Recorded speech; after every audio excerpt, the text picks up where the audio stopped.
I spend a lot of time studying the literature on managerial success. There's quite an extensive business literature on managerial success. And one of the findings of the managerial literature is that many managers fail because they're promoted to a position that they're not actually competent to manage. The Peter principle. So, exactly that. It's and the rule as an employer is something like, and I've learned this the hard way with my enterprises, do not do someone a favor when you're hiring them, because it's not a favor. If you take someone and you aren't thoroughly convinced that they're competent for the job, all you're doing is either setting them up for eventual failure, or you're downloading all their obligations to their minions, who will have to work much harder under the thumb of an incompetent who's likely to become a tyrant, joylessly and without credit to pick up the overflow. And there is nothing in that. You also simultaneously demoralize the other managers who were hired on merit. It's a catastrophe. And I see that happening in spades in academia. And so one of the consequences of that, at least early on, was that there might have been a disproportionate number of unqualified minority students being admitted, but the probability that they would actually graduate was very low. Yes. So they tended to, and then you can understand how that would even further heighten racial tension, because if you're brought into a school and everybody tells you that you belong there, and then you fail, it's very attractive, especially if you're being shouted at by the progressives to do this constantly, to blame something like systemic racism for your failure. Yeah, right. Well, you can understand why, And we're focused on higher education. Look what they're doing at K through 12, where they're telling, minority children, they're telling everyone that math is racist. There's almost no job that you can do that you don't need math. Even an artist needs math. And so they're taking minority students, and rather than trying to equip the ones, that have the ability to learn, they're telling them that if you're not, doing well in math, it's because it's racist. Yeah. Well, and again, that's psychologically, that's extremely demoralizing. Like, we know that people who have an external locus of control, that's the technical term. You may have encountered this in your psychology classes. If you believe that your life is governed by external forces, you allow yourself to believe that, you're much more likely to be ineffectual, depressed, anxious, and hopeless.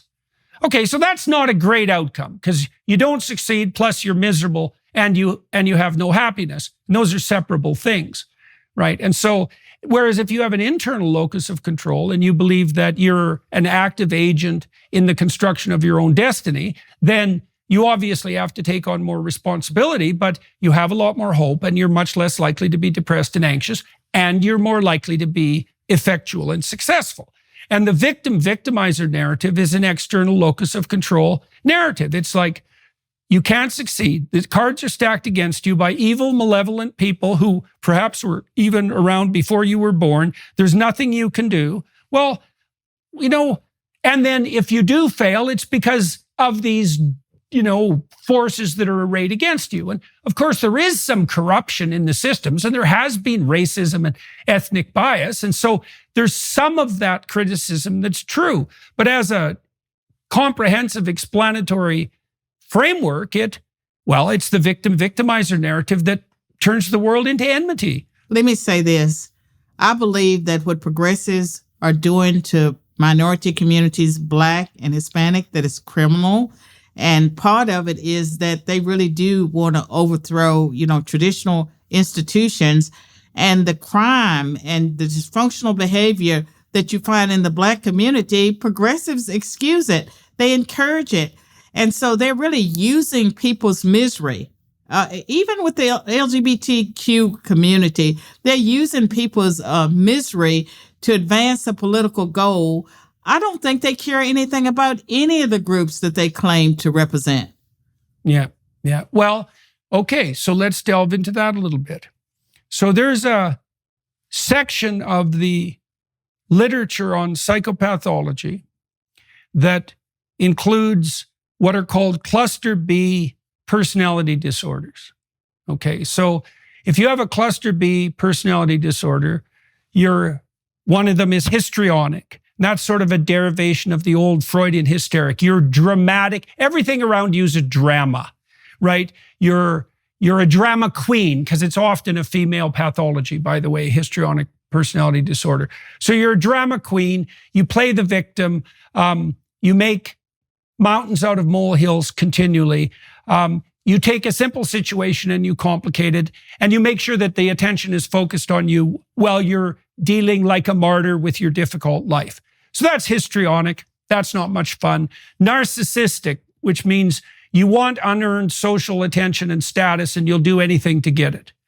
Then there's borderline personality disorder, which is probably the most serious of all the personality disorders, and it's characterized by a pronounced tendency to victimize, and by radical emotional instability. And so that's not much fun. And then you have antisocial personality disorder in that category as well. And that's more male, and it leads more to like overt criminality. Okay, so now the reason I'm telling you that is because those are the people who are most likely to pathologize a victimizer narrative. So if you're dealing with someone who's in that personality disorder cluster, they're after power and attention, the way they camouflage that is by presenting themselves either as a victim or as an ally of victims. So, right. So that's fun. So the most serious personality disordered types are the kind who will use their own misery, even if it's self-induced, and the misery of others to camouflage their own power seeking. And I see a tremendous amount of that in the so-called progressive movement, because they are, you put your finger on it. They're using and probably abetting the misery of others, these ethnic minority groups they claim to be compassionate to. They're using that as a justification for their own ideology and for their own power striving.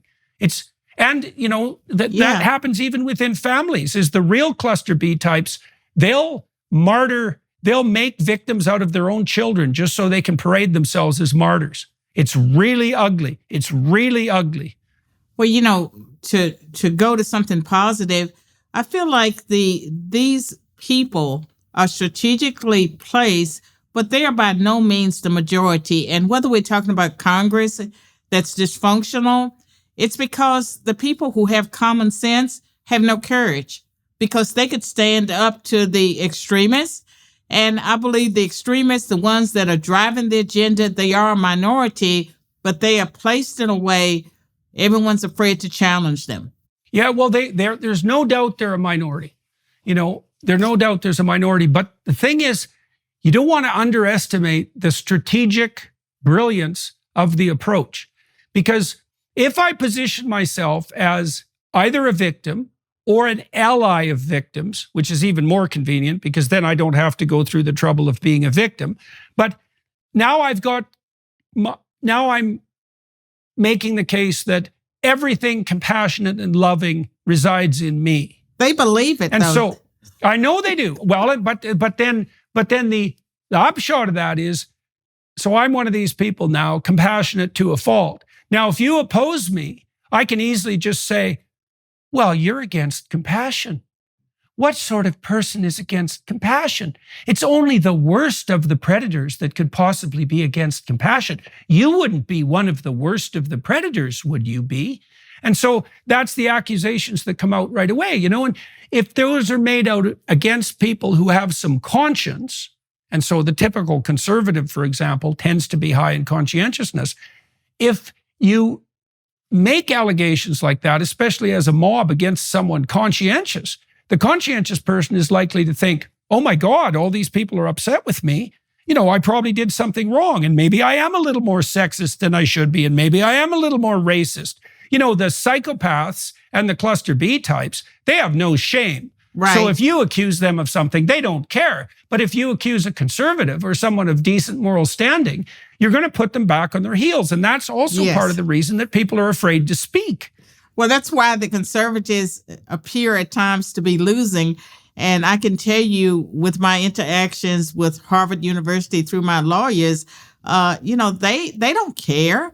Claudine Gay has one of the best lawyers in the country, and there's been no apologies. And the insult to injury when it comes to the plagiarism is that they've never acknowledged that Carol Swain exists. Well, we're going to do something about that.